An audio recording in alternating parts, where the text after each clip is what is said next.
ಸಲ್ಮಾನ್ ಖಾನ್ ಡೇಟ್ನ ತೊಗೊಳಕ್ಕೆ ಅದೆಷ್ಟೋ ಜನ ಕೋಟಿ ಕೋಟಿ ಇರೋರು ಕೂಡ ಆತನ ಡೇಟ್ ಸಿಗದೆ ಸಿನಿಮಾ ಮಾಡೋಕ್ಕಾಗದೆ ಎಷ್ಟೋ ವರ್ಷಗಳಿಂದ ಕಾದಿರೋ ಉದಾಹರಣೆಗಳಿದ್ದಾವೆ. ಅಂಬಾನಿ ಮಗನ ಮದುವೆ ಹೇಗಾಗೋಯ್ತು ಅಂತ ಅಂದರೆ, ಕಾಸಿದ್ರೆ ಏನು ಬೇಕಾರೆ ಮಾಡ್ಬೋದು ಗುರು. ಅನಂತ್ ಅಂಬಾನಿಯ ಸಂಗೀತ ಪ್ರೋಗ್ರಾಮಲ್ಲಿ ಸಲ್ಮಾನ್ ಖಾನ್ ಬ್ಯಾಕ್ ಡ್ಯಾನ್ಸರ್ ಆಗಿ ಡ್ಯಾನ್ಸ್ ಮಾಡ್ತಾರೆ. ಅದೆಷ್ಟು ಕೋಟಿಗಟ್ಟಲೆ ದುಡ್ಡು ಸುರಿದಿದ್ದಾರೋ ಗೊತ್ತಿಲ್ಲ. ಬಟ್ ಇವರ ಮದುವೆಯಲ್ಲಿ ಬಾಲಿವುಡ್ ಸ್ಟಾರ್ಗಳು ಸ್ಟೇಜ್ ಮೇಲೆ ಡ್ಯಾನ್ಸು ಮಾಡ್ತಾರೆ, ಬಂದಿರೋ ಗೆಸ್ಟ್ಗಳಿಗೆ ಊಟನೂ ಬಡಿಸ್ತಾರೆ, ಎದುರುಗಡೆ ಡೋರಲ್ಲಿ ನಿಂತ್ಕೊಂಡು ಬರೋ ಗೆಸ್ಟ್ಗಳನ್ನ ವೆಲ್ಕಮ್ಮು ಮಾಡ್ತಾರೆ. ಸ್ಟೇಜ್ ಮೇಲೂ ಕೂಡ ಸಲ್ಮಾನ್ ಖಾನ್ ಹವಾ ಏನಾಗಿದೆ, ಎಲ್ಲೋಯ್ತು ಆ ಕದರ್, ಬ್ಯಾಡ್ ಬಾಯ್ ಕದರ್, ಬಾಯ್ಜಾನ್ ಕದರ್. ಇತ್ತೀಚೆಗೆ ಸುಮಾರು ಒಂದು 4 ರಿಂದ 5 ವರ್ಷಗಳಿಂದ ಸಲ್ಮಾನ್ ಖಾನ್ ಲೈಫಲ್ಲಿ ದೊಡ್ಡ ಮಟ್ಟದ ಸಿನಿಮಾ ಯಾವುದೂ ಅಷ್ಟು ದೊಡ್ಡ ಮಟ್ಟದ ಬ್ಲಾಕ್ ಬಸ್ಟರ್ನ ಹಿಟ್ ಆಗಿಲ್ಲ.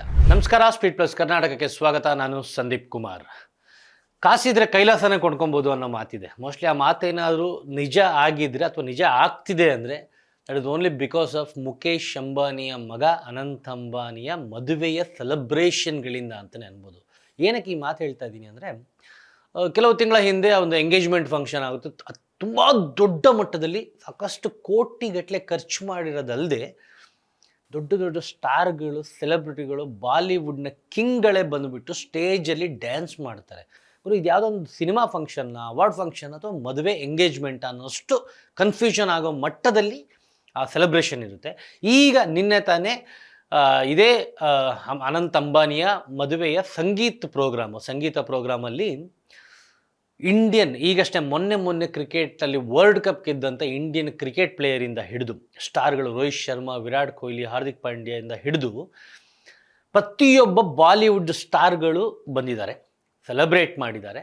ಬರೀ ಸೆಲೆಬ್ರೇಷನ್ ಅಷ್ಟೇ ಅಂತ ಅಲ್ಲ, ಇವರ ಮದುವೆಯಲ್ಲಿ ಬಾಲಿವುಡ್ ಸ್ಟಾರ್ಗಳು ಸ್ಟೇಜ್ ಮೇಲೆ ಡ್ಯಾನ್ಸು ಮಾಡ್ತಾರೆ, ಬಂದಿರೋ ಗೆಸ್ಟ್ಗಳಿಗೆ ಊಟನೂ ಬಡಿಸ್ತಾರೆ, ಎದುರುಗಡೆ ಡೋರಲ್ಲಿ ನಿಂತ್ಕೊಂಡು ಬರೋ ಗೆಸ್ಟ್ಗಳನ್ನ ವೆಲ್ಕಮ್ಮು ಮಾಡ್ತಾರೆ. ಮೋಸ್ಟ್ಲಿ ಇದು ಸಾಧ್ಯವಾಗಿದ್ದು ಒನ್ ಆ್ಯಂಡ್ ಓನ್ಲಿ ಅಂಬಾನಿ ಮಗ ಮುಖೇಶ್ ಅಂಬಾನಿಯ ಮಗನಾದ ಅನಂತ್ ಅಂಬಾನಿಯ ಮದುವೆ ಸಂಭ್ರಮದಲ್ಲಿ ಮಾತ್ರ. ಅಂದರೆ ಒಂದು ಕಡೆ ದುಡ್ಡು, ಅದೆಷ್ಟು ಕೋಟಿಗಟ್ಟಲೆ ದುಡ್ಡು ಸುರಿದಿದ್ದಾರೋ ಗೊತ್ತಿಲ್ಲ. ಬಟ್ ಆದರೆ ಇನ್ನೊಂದು ಕಡೆ ಬಾಲಿವುಡ್ನಲ್ಲಿ ಬ್ಯಾಡ್ ಬಾಯ್ ಅಂತಿದ್ರು, ಬಾಯ್ಜಾನ್ ಅಂತಿದ್ರು, ಬಾದ್ಶಾ ಅಂತಾರೆ. ಹೀಗೆ ಬೇಕಾದಷ್ಟು ಬಿರುದುಗಳಿದ್ದಾವೆ ಸಲ್ಮಾನ್ ಖಾನ್ಗೆ. ಸಲ್ಮಾನ್ ಖಾನ್ ಡೇಟ್ನ ತೊಗೊಳಕ್ಕೆ ಅದೆಷ್ಟೋ ಜನ ಕೋಟಿ ಕೋಟಿ ಇರೋರು ಕೂಡ ಆತನ ಡೇಟ್ ಸಿಗದೆ ಸಿನಿಮಾ ಮಾಡೋಕ್ಕಾಗದೆ ಎಷ್ಟೋ ವರ್ಷಗಳಿಂದ ಕಾದಿರೋ ಉದಾಹರಣೆಗಳಿದ್ದಾವೆ. ಸಿನಿಮಾ ಬಿಟ್ಬಿಡಿ, ಯಾವುದೋ ಒಂದು ಇನಾಗ್ರೇಷನಿಗೆ ಕರಿಬೇಕು ಅಂದರೆ, ಯಾವುದೋ ಒಂದು ಈವೆಂಟಿಗೆ ಕರಿಬೇಕು ಅಂದರೆ, ನೀನು ಎಷ್ಟೇ ಕೋಟಿ ಕೊಟ್ಟರು ಕೂಡ ಆತನ ಟರ್ಮ್ಸ್ ಆ್ಯಂಡ್ ಕಂಡೀಷನ್ ಇಷ್ಟವಾದರೆ ಮಾತ್ರ ಸಲ್ಮಾನ್ ಖಾನು ಆ ಈವೆಂಟಿಗೆ ಬರೋದು. ಇನ್ಕ್ಲೂಡಿಂಗ್ ಬಿಗ್ ಬಾಸ್ ಇವೆಂಟ್ ಆಗಿರ್ಬೋದು, ಯಾವುದಾದ್ರು ಫಿಲ್ಮ್ ಫೇರ್ ಅವಾರ್ಡಲ್ಲಿ ಆಗಿರ್ಬೋದು, ಯಾವುದೇ ಆಗಿರ್ಬೋದು, ಒಂದು ಸ್ಟೇಜಲ್ಲಿ ಒಂದು ಪರ್ಫಾರ್ಮ್ ಮಾಡಬೇಕು ಅಂದರೆ, ಆ್ಯಂಕರಿಂಗ್ ಮಾಡಬೇಕು ಅಂತ ಅಂದರೆ, ಆತ ಆ ಸ್ಕ್ರಿಪ್ಟ್ನ ಬಂದು ಬೇರೆಯವ್ರು ಅವ್ರಿಗೆ ಎಕ್ಸ್ಪ್ಲೈನ್ ಮಾಡಿದಾಗ ಅಲ್ಲೆಲ್ಲಾದರೂ 1-2 ವರ್ಡ್ಗಳು ಇಷ್ಟ ಆಗಿಲ್ಲ, ನಾನು ಮಾಡಲ್ಲ, ಡೈರೆಕ್ಟಾಗಿ ಸ್ಟ್ರೈಟ್ ಅವೇ ನನಗೇನು ಬೇಕು, ನನಗೇನು ಇಷ್ಟ ಆಗುತ್ತೆ, ನಾನು ಹೇಗಿರ್ತೀನಿ, ಹೇಗೆ ಮಾತಾಡ್ತೀನಿ, ಅದೇ ರೀತಿ ನಾನು ಮಾಡೋದು ಸ್ಟೇಜ್ ಮೇಲೆ. ಆತನ ಟರ್ಮ್ಸ್ ಆ್ಯಂಡ್ ಕಂಡೀಷನ್ ಅಷ್ಟು ದೊಡ್ಡ ಮಟ್ಟದಲ್ಲಿ ಇರುತ್ತೆ ಲಿಸ್ಟ್. ಅದರಿಂದ ಅಷ್ಟು ಈಸಿಯಾಗಿರ್ತಿರ್ಲಿಲ್ಲ ಸಲ್ಮಾನ್ ಖಾನ್ ಡೇಟ್ ತೊಗೊಳ್ಳೋದಾಗಲಿ ಅಥವಾ ಒಂದು ಈವೆಂಟಿಗೆ ಇನ್ವೈಟ್ ಮಾಡೋದಾಗಲಿ ಆ ರೀತಿ. ಯಾಕಂದರೆ ಬ್ಯಾಡ್ ಬಾಯ್ ಅಂತಲೇ ಕರೀತಾಯಿದ್ರು. ಇಷ್ಟ ಆಗಿಲ್ಲ ಅಂತಂದರೆ ಸಲ್ಮಾನ್ ಖಾನ್ ಹ್ಯಾಂಡ್ಲು ಮಾಡ್ತಿದ್ದ ರೀತಿಯೇ ಬೇರೆ ಅಂತ. ಬಟ್ ಅಂಥ ಸಲ್ಮಾನ್ ಖಾನು ನಿನ್ನೆ ಸಂಗೀತ ಈವೆಂಟಲ್ಲಿ ಮುಖೇಶ್ ಅಂಬಾನಿಯ ಮಗ ಅನಂತ್ ಅಂಬಾನಿಯ ಸಂಗೀತ ಈವೆಂಟಲ್ಲಿ ಸ್ಟೇಜ್ ಮೇಲೆ ಡ್ಯಾನ್ಸ್ ಮಾಡ್ತಾರೆ. ಡ್ಯಾನ್ಸ್ ಮಾಡೋದೇನು ದೊಡ್ಡ ವಿಷಯ ಅಲ್ಲ. ಬಟ್ ಆದರೆ ಆತ ಮೇನ್ ಡ್ಯಾನ್ಸರ್ ಅನ್ನೋದಕ್ಕಿಂತ ಆ ವಿಡಿಯೋಗಳು, ಆ ಫೋಟೋಗಳು ನೋಡ್ತಾ ಇದ್ದರೆ, ಈ ಕಡೆ ಅನಂತ್ ಅಂಬಾನಿ ಮತ್ತು ಆತನ ಪತ್ನಿ ಆಗುವಂಥವ್ರು ಡ್ಯಾನ್ಸ್ ಮಾಡ್ತಾ ಇದ್ದಾರೆ, ಸಲ್ಮಾನ್ ಖಾನು ಬ್ಯಾಕ್ ಡ್ಯಾನ್ಸರ್ಸ್ ಥರ ಡ್ಯಾನ್ಸ್ ಮಾಡ್ತಾರೆ, ಹಿಂದ್ಗಡೆ ಡ್ಯಾನ್ಸ್ ಮಾಡ್ತಾರೆ, ಎಲ್ಲೋ ಒಂದು ಕಡೆ ಕುತ್ಕೊಂಡು ಡ್ಯಾನ್ಸ್ ಮಾಡ್ತಾರೆ, ಪಕ್ಕದಲ್ಲೆಲ್ಲೋ ಒಂದು ಕಡೆ ಇರ್ತಾರೆ. ಅಂದರೆ ಅಟೆನ್ಷನ್ ಹೇಗಿದೆ ಅಂದರೆ, ಇವರಿಬ್ಬರು ಮೇನ್ ಡ್ಯಾನ್ಸರ್ ಕಪಲ್ಸು, ಅವ್ರ ಜೊತೆ ಇವರು ಬ್ಯಾಕ್ ಡ್ಯಾನ್ಸರ್ಸು. ಸಲ್ಮಾನ್ ಖಾನ್ ಆತ ಒಂದು ಸಿನಿಮಾದಲ್ಲಿ ಒಂದು ಸಾಂಗ್ ಮಾಡ್ತಾ ಇದ್ದಾರೆ ಅಂದರೆ, ಆತನ ಹಿಂದೆ ಬ್ಯಾಕ್ ಡ್ಯಾನ್ಸರ್ ಆಗಿ ಒಂದು ಚಾನ್ಸ್ ಸಿಕ್ಕಿದ್ರೆ ಸಾಕು, ನಾವೆಲ್ಲೋ ಒಂದು ಕಡೆ ಕಾಣಿಸ್ಕೊತೀವಿ ಅನ್ನೋ ಒಂದು ಹೈ ಎಕ್ಸ್ಪೆಕ್ಟೇಷನಿಂದ ಕಾಯ್ತಾ ಇರೋ, ಒಂದು ಚಾನ್ಸ್ ಸಿಕ್ಕಿದ್ರೆ ಸಾಕು ಅಂತ ಕಾಯ್ತಾ ಇರೋ ಬ್ಯಾಕ್ ಡ್ಯಾನ್ಸರ್ಸ್ ಅದೆಷ್ಟೋ ಜನ ಇದ್ದಾರೆ. ಅಂಥದ್ರಲ್ಲಿ ಅನಂತ್ ಅಂಬಾನಿಯ ಸಂಗೀತ ಪ್ರೋಗ್ರಾಮಲ್ಲಿ ಸಲ್ಮಾನ್ ಖಾನ್ ಬ್ಯಾಕ್ ಡ್ಯಾನ್ಸರ್ ಆಗಿ ಡ್ಯಾನ್ಸ್ ಮಾಡ್ತಾರೆ. ಯಾವ ಟರ್ಮ್ಸ್ ಆ್ಯಂಡ್ ಕಂಡೀಷನ್ಸ್ ಇಲ್ಲ, ನಾನು ಮಾಡಲ್ಲ ಅನ್ನಂಗಿಲ್ಲ. ಈ ಹಿಂದೆ ಇದೇ ಎಂಗೇಜ್ಮೆಂಟ್ ಪ್ರೋಗ್ರಾಮಲ್ಲಿ 3 ಜನ ಕಿಂಗ್ ಕಾಂಗ್, ಶಾರುಖ್ ಖಾನ್ ಆಗಿರಲಿ, ಸಲ್ಮಾನ್ ಖಾನ್ ಆಗಿರಲಿ, ಅಮೀರ್ ಖಾನ್ ಆಗಿರಲಿ, 3 ಜನ ಕೂಡ ಇದೇ ಸ್ಟೇಜಲ್ಲಿ ಕುಣಿದಾಡ್ತಾರೆ, ಡ್ಯಾನ್ಸ್ ಮಾಡ್ತಾರೆ, ಎಂಟರ್ಟೈನ್ ಮಾಡ್ತಾರೆ. ಬಟ್ ಆದರೆ ನಿನ್ನೆ ಆಗಿರೋ ಪ್ರೋಗ್ರಾಮಲ್ಲಿ ಸಲ್ಮಾನ್ ಖಾನ್ನ ನೋಡಿದಾಗ ಎಲ್ಲೋ ಒಂದು ಕಡೆ ಇವರೇನ ನಿಜವಾದ ಸಲ್ಮಾನ್ ಖಾನ್. ಅಂಬಾನಿ ಹತ್ರ ಅದೆಷ್ಟು ಅದೆಷ್ಟೇ ಕೋಟಿಗಟ್ಟಲೆಯಲ್ಲಿ ಸಲ್ಮಾನ್ ಖಾನ್ ಅಂತ ದುಡ್ಡಿದ್ದಾವೆ. ಸಲ್ಮಾನ್ ಖಾನ್ ಬಾಲಿವುಡ್ಡಲ್ಲಿ ಅವತ್ತಿಂದ ಇವತ್ತಿನವರೆಗೂ ಬಾಯ್ಜಾನ್ ಅಂತಾನೆ ಫೇಮಸ್ಸು, ಬಾಯ್ ಅಂತಾನೆ ಕರೀತಾರೆ ಪ್ರತಿಯೊಬ್ಬರು, ಬ್ಯಾಡ್ ಬಾಯ್ ಅಂತ ಕರೀತಾರೆ. ಅಂದರೆ ಆತ ಒಂದು ಸಲ ಕೋಪ ಮಾಡ್ಕೊಂಡ್ರೆ ಅಥವಾ ಅವನಿಗೆ ಇಷ್ಟ ಆಗಿಲ್ಲ ಅಂದರೆ ಏನು ಬೇಕಾದ್ರೆ ಮಾಡ್ತಾನೆ, ಅಷ್ಟರ ಮಟ್ಟಿಗೆ ಆರೋಗೆಂಟ್ ಮನುಷ್ಯ. ಬಟ್ ಆತಂದೊಂದು ಡಿಗ್ನಿಫೈಡ್ ಲೈಫ್ ಇದೆ, ಒಂದು ಸ್ವಾಭಿಮಾನ ಇದೆ, ತನಗಿಷ್ಟ ಇಲ್ಲದ್ರೆ ತಾನೇನೂ ಮಾಡಲ್ಲ. ಎಂಟರ್ಟೈನ್ಮೆಂಟಿಗೋಸ್ಕರ ಸ್ಟೇಜ್ ಹತ್ತಿದ್ರು ಕೂಡ ಎಂಟರ್ಟೈನಿಗೆ ಏನು ಬೇಕೋ ಅದು ಮಾಡ್ತಾರೆ. ಬಟ್ ಆದರೆ ಎಲ್ಲೂ ಅವರ ಘನತೆಯನ್ನು ಡೌನ್ ಮಾಡಿಕೊಂಡು, ಯಾಕಂದರೆ ಸಾಕಷ್ಟು ವರ್ಷಗಳ ನಂತರ ಯಾವುದೋ ಒಂದು ವೇದಿಕೆ ಮೇಲೆ ಒಂದು ಅವಾರ್ಡ್ ಫಂಕ್ಷನ್ ಅಂದ್ಕೊತೀನಿ, ಇದೇ ಸಲ್ಮಾನ್ ಖಾನು ಶಾರುಖ್ ಖಾನ್ ಮತ್ತೆ ಒಂದಾಗ್ತಾರೆ. ಅವರಿಬ್ಬರಿಗೂ ಮಾತುಕತೆ ನಿಂತೋಗಿರುತ್ತೆ, ಏನೊಂದು ಕೋಲ್ಡ್ ವಾರು ಬಾಲಿವುಡ್ಡಲ್ಲಿ ಅಂತ. ಒಂದಾದ ಮೇಲೆ ಒಂದು ಪ್ರೋಗ್ರಾಮ್ ಇಬ್ಬರು ನಡೆಸ್ಕೊಟ್ರು ಕೂಡ ಅವತ್ತು ಹೇಗಿರುತ್ತೆ ಅಂದರೆ ಆ ಪ್ರೋಗ್ರಾಮಲ್ಲೇ ಒಂದು ಟಗ್ ಆಫ್ ವಾರ್ ನಡೆಯುತ್ತೆ, ನಾನಾ ನೀನಾ ಅಂತ. ಹೌದು, ಅವರವರ ಪ್ರೆಸ್ಟೀಜು, ಅವರ ಸ್ಟಾರ್ಡಮ್ಮು, ಅವರಿಗಿರೋ ವರ್ಲ್ಡ್ ವೈಡ್ ಫ್ಯಾನ್ಸು ಮುಂದೆ ಸಲ್ಮಾನ್ ಖಾನು ದೊಡ್ಡ ಮಟ್ಟದಲ್ಲೇ ಇದ್ದಾರೆ. ಅಂಥ ಸಲ್ಮಾನ್ ಖಾನು ಅಂಬಾನಿಯವರು ಅದೆಷ್ಟೇ ಕೋಟಿಗಟ್ಟಲೆ ಕೊಟ್ಟಿರಲಿ, ಅಂಬಾನಿ ಮಗನ ಮದುವೆಯಲ್ಲಿ ಬ್ಯಾಕ್ ಡ್ಯಾನ್ಸರ್ ಆಗಿ ಡ್ಯಾನ್ಸ್ ಮಾಡೋದಿದೆ ಗೊತ್ತಾ. ಒಂದು ಕಡೆ ಇತ್ತೀಚೆಗೆ ಬಾಲಿವುಡ್ ಸಿನಿಮಾಗಳು ಗೆಲ್ತಾ ಇಲ್ಲ, ಸಾಕಷ್ಟು ಪ್ರಯತ್ನ ಪಡ್ತಾರೆ, ಕೋಟಿಗಟ್ಟಲೆ ದುಡ್ಡು ಸುರಿತಾರೆ, ಏನೆಲ್ಲ ಕ್ರಿಯೇಟ್ ಮಾಡೋಕ್ಕೆ ಹೋಗ್ತಾರೆ. ಬಟ್ ಆದರೆ ಸೌತ್ ಇಂಡಿಯನ್ ಸಿನಿಮಾಗಳು ಬಾಲಿವುಡ್ ಸಿನಿಮಾಗಳನ್ನ ಡಾಮಿನೇಟ್ ಮಾಡ್ತಾ ಇದ್ದಾವೆ. ಅದಕ್ಕೆ ಸಲ್ಮಾನ್ ಖಾನ್ ಲೈಫಲ್ಲೂ ಕೂಡ, ಸಲ್ಮಾನ್ ಖಾನ್ ಕರಿಯರಲ್ಲೂ ಕೂಡ ಸಾಕಷ್ಟು ವರ್ಷಗಳಾಯಿತು ಒಂದು ಸಿನಿಮಾ ಸೂಪರ್ ಹಿಟ್ ಆಗದೆ. ಸಲ್ಮಾನ್ ಖಾನ್ ಹೇಗೆ ಅಂತಂದರೆ ಪ್ರತಿ ವರ್ಷ ಈದಿಗೆ ಒಂದು ಸಿನಿಮಾನ ರಿಲೀಸ್ ಮಾಡೇ ಮಾಡ್ತಾರೆ. ಬಟ್ ಆ ಸಿನಿಮಾಗಳು ಕೇವಲ ಅವರು ಫ್ಯಾನ್ಸ್ ಮಾತ್ರ ಅಲ್ಲದೆ ಬೇರೆಯವರೆಲ್ಲರೂ ನೋಡೋ ಥರ 100 crore 200 crore 300 crore ಕ್ಲಬ್ಬು ಅಂತ ಈಸಿಯಾಗಿ ರೀಚ್ ಆಗೋದು, ಎಂಟರ್ಟೈನಿಂಗ್ ಆಗಿ ಅಥವಾ ಒಂದು ಹೈ ಆ್ಯಕ್ಷನ್ ಬೇಸ್ಡ್ ಆಗಿ ಇರೋದು. ಬಟ್ ಆದರೆ ಇತ್ತೀಚೆಗೆ ಸುಮಾರು ಒಂದು 4 ರಿಂದ 5 ವರ್ಷಗಳಿಂದ ಸಲ್ಮಾನ್ ಖಾನ್ ಲೈಫಲ್ಲಿ ದೊಡ್ಡ ಮಟ್ಟದ ಸಿನಿಮಾ ಯಾವುದೂ ಅಷ್ಟು ದೊಡ್ಡ ಮಟ್ಟದ ಬ್ಲಾಕ್ ಬಸ್ಟರ್ನ ಹಿಟ್ ಆಗಿಲ್ಲ.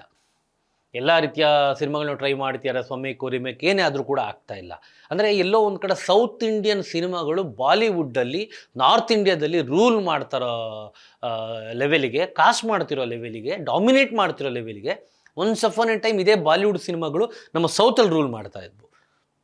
ಇದೇ ಸಲ್ಮಾನ್ ಖಾನ್ ಸಿನಿಮಾ ಬಂತು ಅಂತ ಅಂದರೆ ಕರ್ನಾಟಕ ಮಾತ್ರ ಅಲ್ಲ, ಇಡೀ ಸೌತ್ ಇಂಡಿಯಾದಲ್ಲೇ ಹಬ್ಬ ಥರ ಅವ್ರ ಫ್ಯಾನ್ ಸೆಲೆಬ್ರೇಟ್ ಮಾಡೋರು, ಕೋಟಿ ಕೋಟಿ ದುಡ್ಡನ್ನ ಬಾಚೋದು. ಬಟ್ ಆದರೆ ಇವಾಗ ಸಿನಿಮಾಗಳು ಹೊರಟೋಗ್ಲಿ ಬಿಡಿ, ಸಿನಿಮಾಗಳಂತಲ್ಲ, ಸ್ಟೇಜ್ ಮೇಲೂ ಕೂಡ ಸಲ್ಮಾನ್ ಖಾನ್ ಹವಾ ಏನಾಗಿದೆ, ಎಲ್ಲೋಯ್ತು ಆ ಕದರ್, ಬ್ಯಾಡ್ ಬಾಯ್ ಕದರ್, ಬಾಯ್ಜಾನ್ ಕದರ್.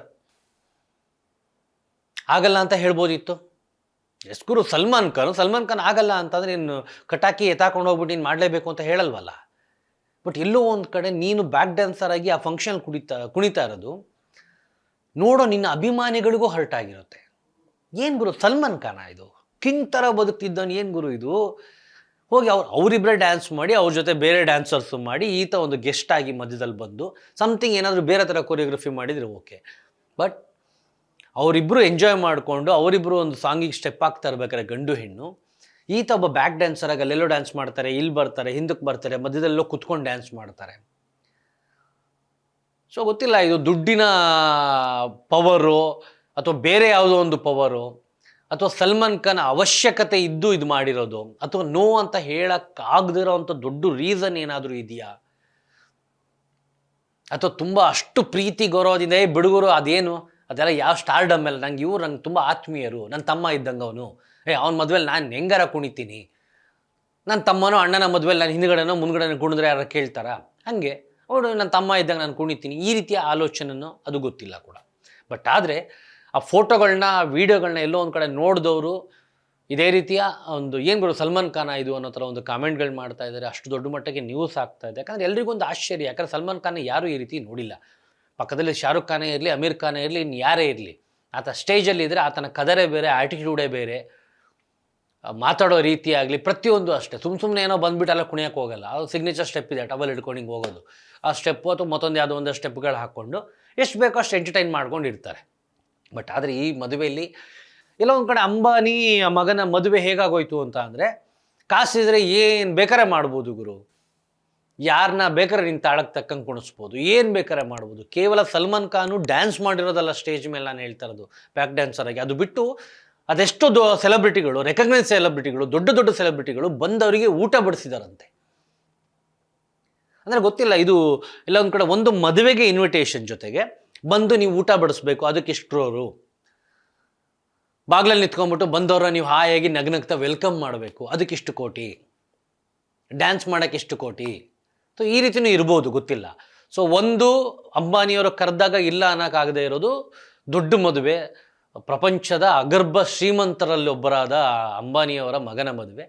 ಇನ್ನೊಂದು ಎಲ್ಲೋ ಒಂದು ಕಡೆ ಮುಂದೆಲ್ಲೋ ಉಪಯೋಗ ಆಗ್ಬೋದು, ಒಂದು ಸಂಬಂಧ ಬೆಳೀಬೋದು. ಇನ್ನೊಂದು ಜೊತೆಗೆ ಮನಿ ಮ್ಯಾಟರ್ಸ್ ಕೂಡ ಇದ್ರೂ ಇರ್ಬೋದು. ಬಟ್ ಆದರೂ ಕೂಡ ಎಲ್ಲೋ ಒಂದು ಕಡೆ ನೋಡಿದಾಗ ಅದೇ ಫಸ್ಟಲ್ಲಿ ನಾನು ಹೇಳ್ದಂಗೆ ಕಾಸಿದ್ರೆ ಕೈಲಾಸ ಬೇಕಾದರೂ ಕೊಂಡ್ಕೊಬಹುದು ಅನ್ನೋ ಥರ ಈ ಮದುವೆನ ಅಥವಾ ಈ ಸ್ಟಾರ್ಗಳು ಕುಣಿತಿರೋದನ್ನ ನೋಡಿದಾಗ ಎಲ್ಲ ಒಂದು ಕಡೆ ಹಾಗೆ ಅನ್ನಿಸ್ತಾ ಇದೆ. ಮೋಸ್ಟ್ಲಿ ದುಡ್ಡಿದ್ರೆ ಏನು ಬೇಕಾರೆ ಮಾಡ್ಬೋದು ಅಂತ.